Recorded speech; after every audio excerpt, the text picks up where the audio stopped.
अस्सलाम गाइस, हम जो है वो कर रहे हैं गाइड्रिंग का चैप्टर नंबर 76, जिसका हमारा नाम है pituitary hormone and they control by hypothalamus. हमने पहले ग्रोथ हार्मोन, इसके इंट्रोडक्शन देखा, फिर हमने ग्रोथ हार्मोन देखा कि वो हमारे पास क्या क्या इफेक्ट प्रोड्यूस कर रहा है, क्या उसके डायरेक्ट इफेक्ट हैं, क्या उसके इनडायरेक्ट इफेक्ट हैं। Now we are moving towards the regulation में देखें तो हमारे पास नॉर्मल जो हमारे पास लेवल होता है ग्रोथ हार्मोन का in the adults it's 1.6 to 3 nanogram पर मिलीलीटर, ठीक है। एंड चिल्ड्रन के अंदर नॉर्मल जो है वो 6 नैनोग्राम पर मिलीलीटर होता है, क्योंकि चिल्ड्रन के अंदर ऑफकोर्स हमें ज़्यादा ग्रोथ हार्मोन चाहिए ताकि उनकी ग्रोथ हो सके। एडल्ट की तो ग्रोथ हो चुकी हुई है ऑलरेडी, ठीक है। अब हम कहते हैं हमारे पास ऐसे कौन से फैक्टर्स हैं, लाइक बच्चों में भी ऐसे कौन से फैक्टर हैं या एडल्ट्स में भी ऐसे कौन से फैक्टर हैं जो कि हमारे पास ग्रोथ हार्मोन की सिक्रीशन को इंक्रीज़ कर रहे होते हैं।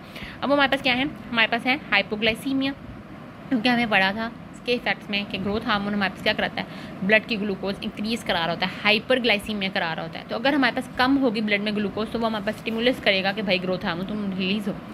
फ्री फैटी एसिड अगर कम है, क्योंकि हमारे पास ये क्या कर रहा होता है, लिपोलाइसिस कराता है और फ्री फैटी एसिड को ज़्यादा करवाता है। ग्रोथ हार्मोन का ये इफेक्ट है, तो अगर ये कम होगा तो वो उसको कहेगा कि कम है तो आप ज़्यादा करो। स्टारवेशन या एक्सरसाइज, इसमें भी हमारे पास क्या होगा, स्टारवेशन अगर हम करेंगे, हम एक्सरसाइज करेंगे तो हाइपोग्लाइसीमिया होगा, फिर हमारे पास वो इंक्रीज़ करवाएगा।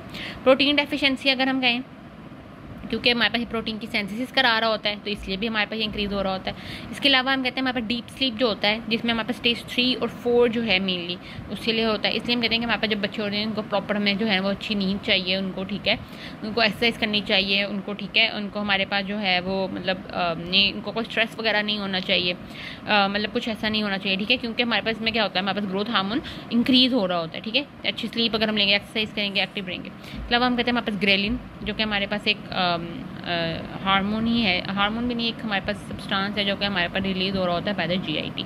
अच्छा खाना खाएंगे तो हमारे पास ग्रेलिन रिलीज़ होगा। स्ट्रेस अगर हमारे पास होता है तो भी हम कहते हैं हमारे पास ग्रोथ हार्मोन इंक्रीज़ हो रहा होता है। फैक्टर जिसकी वजह से हमारे पास ग्रोथ हार्मोन की सिक्रीशन कम होगी, हाइपरग्लाइसीमिया, क्योंकि ऑलरेडी बहुत ज़्यादा हमारे पास है, तो हाइपरग्लाइसीमिया अगर हमारे पास होगी तो ये, इसलिए हम कहते हैं बच्चे हैं तो इनको ज़्यादा इतना मीठा वगैरह जो है वो हमें नहीं खिलाना चाहिए, क्योंकि उनको बहुत ज़्यादा अगर हाइपरग्लाइसीमिया होगा तो ग्रोथ हार्मोन नहीं रिलीज़ हो पाएगा, क्योंकि ग्रोथ जो है वो नहीं हो पाएगी। फ्री फैटी एसिड अगर बहुत ज़्यादा है, एजिंग अगर है, ठीक है, अगर एज बढ़ी है तो ऑफकोर्स वो तो कम हो ही जाएगा। ओबेसिटी अगर है हमारे पास, ठीक है, सोमैटोस्टैटिन अगर हमारे पास रिलीज हो रहा है, जो कि हमारे पास ग्रोथ हार्मोन, अगर हाइपोथैलेमस हमारे पास सोमैटोस्टैटिन रिलीज करने लगे किसी भी वजह से, एडेनोमा है या कोई हमारे पास हार्मोन डिस्टर्ब्स हो गए तो उसकी वजह से हो सकता है, या अगर हमारे पास ग्रोथ हार्मोन बहुत ज़्यादा हो गया है, सोमैटोमीडियन हमारे पास बहुत ज़्यादा हो गया, तो वो भी हमारे पास जो है वो फीडबैक कंट्रोल करके इसको इनहिबिट कराएगा, ठीक है। फिर हम कहते हैं हमारे पास एडल्ट के अंदर जो मोस्ट पोटेंट स्टिमुलर होता है ग्रोथ हार्मोन की सिक्रीशन के अंदर, हमारे पास हाइपोग्लाइसीमिया होता है, ठीक है। एक्यूटली हमारे पास ये होगा, लेकिन क्रॉनिकली हमारे पास मोस्ट इंपॉर्टेंट हमारे पास प्रोटीन डेफिशिएंसी होती है, ठीक है। तो हम कहते हैं हमारे पास हाइपोथैलेमस के थ्रू किस तरह से रेगुलेशन हो रही है, तो हमने नॉर्मली फैक्टर्स बता दिए। तो अगर हम देखें, अगर हम कहते हैं कि हमारे पास ग्लूकोज हो गया, फ्री फैटी एसिड या प्रोटीन कम होते हैं तो वेंट्रोमीडियल न्यूक्लियस के पास हमारे पास सिग्नल जाता है। वेंट्रोमीडियल न्यूक्लियस के इर्द गिर्द ना हमारे पास ऐसे भी होते हैं जो कि हमारे पास ग्लूकोज सेंसिटिव हमारे पास जो है वो रिसेप्टर्स वगैरह हम कह सकते हैं प्रेजेंट होते हैं, तो उससे हम कहते हैं हमारे पास फ़ौरन से पता लग जाएगा। इसके अलावा क्योंकि हमारे पास ये हमारे पास सटाइटी की फीलिंग भी दे रहा होता है तो हमें पता लग जाता है कि ग्लूकोज कम या ज़्यादा है। वो हमारे पास क्या करता है, ग्रोथ हार्मोन रिलीजिंग हार्मोन जो है उसको हमारे पास जो है वो ये हमारे पास जो है वो रिलीज़ कराएगा एंटीरियर पिट्यूटरी में। एंटीरियर पिट्यूटरी के पास 7 पास रिसेप्टर होगा, जी स्टिमुलेटरी CMP इंक्रीज़ होगा, ठीक है, जिसकी वजह से हमारे पास जो है वो ग्रोथ हार्मोन भी इंक्रीज़ होगा। शॉर्ट टर्म अगर हमारे पास जो है वो इंक्रीज़ होगा तो हमारे पास कैल्शियम जो है वो हमारे पास पहले इंक्रीज़ कराएगा ताकि हमारे पास स्टोर्ड ग्रोथ हार्मोन जो है ना वो रिलीज़ हो सके, और लॉन्ग टर्म के अंदर हमारे पास ट्रांसक्रिप्शन रहेगा ताकि ग्रोथ हार्मोन और बन सके, ठीक है। हम कहते हैं लेकिन हमारे पास अगर बहुत ज़्यादा ग्रोथ हार्मोन होगा तो वो ग्रोथ हार्मोन रिलीजिंग हार्मोन को इनहिबिट करा देगा। फिर अगर हम कहते हैं अगर हमारे पास ग्लूकोज, फ्री फैटी एसिड ये सब कुछ बहुत ज़्यादा है तो वेंट्रोमीडियल के पास ही हमारे पास कुछ नेबरिंग न्यूरॉन्स होंगी, वो हमारे पास सोमैटोस्टैटिन रिलीज कराएंगे। इंटीरियर पिट्यूटरी के पास वो सोमैटोस्टैटिन जाएगा, वहाँ पे 7 पास रिसेप्टर के पास जी इनहिबिटरी कराएगा, ठीक है। जी इनहिबिटरी हमारे पास होगी तो हमारे पास जो है वो CMP कम बनेगा, ग्रोथ हार्मोन भी हमारे पास कम बनने वाला है, ठीक है। ये हमारे पास रेगुलेशन थी। अब हम कहते हैं अगर हमारे पास के क्लिनिकल्स में आ जाएं तो हम कहते हैं हमारे पास जो क्लिनिकल्स हैं उसमें सबसे पहले हमारे पास जो है वो हमारे पास है पैन हाइपोपाइट्यूटरिज्म। पैन हाइपोपाइट्यूटरिज्म में हमारे पास क्या होता है, चिल्ड्रन के अंदर हमारे पास हो सकता है या ट्रेमर में से कॉज अगर हम देखें तो हमारे पास चिल्ड्रन में कंजेनाइटल हो सकता है।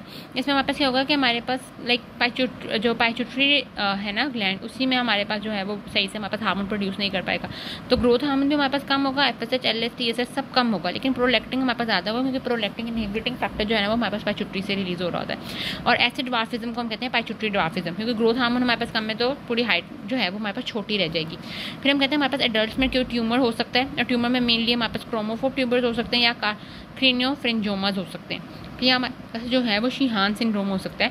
शीहान सिंड्रोम हमारे पास हो रहा होता है कि जब हमारे पास जो है वो कोई भी लेडी जो है वो हमारे पास प्रेग्नेंट होती है, तो हमारे पास जो है ना उसका जो पाइट्यूटरी ग्लैंड होता है वो हमारे पास उसके साइज से डबल हो जाता है। कि ब्लड सप्लाई, अगर हमारे पास की ब्लड सप्लाई वगैरह जो है उसको तब ना मिल सके, ऑब्स्ट्रक्शन वगैरह हो, उसका ब्लड प्रेशर बहुत हाई हो, जिसकी वजह से हमारे पास आर्टिस्ट कॉन्स्ट्रिक्ट हो जाए, कुछ भी हो जाए, अब उसको इतनी ज़्यादा हमारे पास ब्लड सप्लाई नहीं मिल जाती जितनी उसकी हमारे पास नीड है, तो इसमें फिर हमारे पास पाइट्यूटरी ग्लैंड जो है ना उसकी सिक्रीशंस वगैरह हमारे पास बहुत कम होती हैं, तो उसको हम जो है वो शीहान सिंड्रोम कह रहे होते हैं। ठीक है, अगर हमारे पास एडल्ट्स में होगा तो हम कहते हैं हमारे पास नॉर्मल हाइट तो अचीव हो जाएगी, क्योंकि उनके बचपन में तो ठीक था हमारे पास ग्रोथ हार्मोन ना, तो ठीक है हो जाएगा, लेकिन हमारे पास रिप्रोडक्टिव प्रॉब्लम होगा, TSH का प्रॉब्लम होगा, बायनेपोरल हेमियानोपिया भी हो सकता है। क्यों? क्योंकि हमारे पास जो है पाइट्यूटरी ग्लैंड की लोकेशन इस तरह से कि आगे ऑप्टिक कियाज में प्रेजेंट है। ठीक है, इस वजह से भी, और गेन वेट हो सकता है, लेथार्जी वगैरह हो सकती है।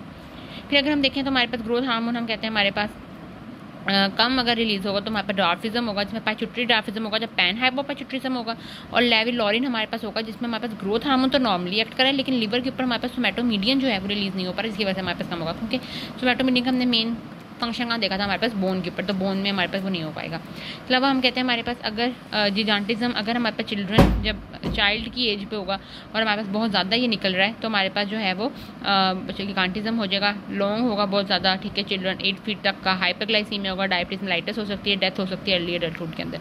और ये मेनली इसका जो कॉज होता है वो हमारे पास एसिडोफिलिक ट्यूमर्स होते हैं। एसिडोफिलिक सेल्स हमने पहले पता सोमैटोट्रॉफ्स होते हैं, वो उसकी वजह से ट्यूमर्स वगैरह से बहुत ज़्यादा रिलीज हो रहा है। अगर हम कहते हैं हमारे पास ये आफ्टर द प्यूबर्टी या after the age of growth हमारे पास ये ज़्यादा रिलीज हो रहा है ग्रोथ हार्मोन एडल्ट्स के अंदर, तो हमारे पास जो है वो सॉफ्ट टिश्यू जो होंगे ना वो हमारे पास इंक्रीज कर देंगे, हाइट हमारे पास इंक्रीज होगी, जैसे नोज बहुत बड़ा हो जाएगा, लोअर जहाँ प्रोट्रूड कर जाएगा, कि फोर्सेस होने लगेगी, स्केलेटल मसल्स जिसे हम स्केलेटल मसल्स नहीं, हमारे पास पीछे जो वर्टिब्रा है ना ये हमारे पास बहुत ज़्यादा ग्रोथ होगी, तो उसकी वजह से हमारे पास की फोर्सेस हो जाएगी, इनलार्ज बहुत ज़्यादा, टंग इनलार्ज हो जाएगी, लिवर बहुत इनलार्ज होगा, किडनी बहुत इनलार्ज होगी, बोसिंग ऑफ द हेड बहुत प्रोमिनेंट हो जाएगी। ठीक है, हमारे पास यहाँ पे चीज बहुत प्रोमिनेंट हो जाएंगी, सुपरसिलियरी आर्चेस प्रोमिनेंट हो जाएंगी, तो इस वजह से ठीक है ये सब कुछ हमारे पास एक्रोमेगैली में होगा। ग्रोथ हार्मोन हम कहते हैं हमारे पास एजिंग के साथ साथ हमारे पास जो है वो कम होता जाता है, और हमारे पास प्रोटीन जो है वो हमारे पास कम होता जाएगा, क्योंकि प्रोटीन की सेंसिस नहीं हो पा रही होगी, और फैट हमारे पास ज़्यादा होता जाएगा क्योंकि हमारे पास लिपोलाइसिस नहीं होगा।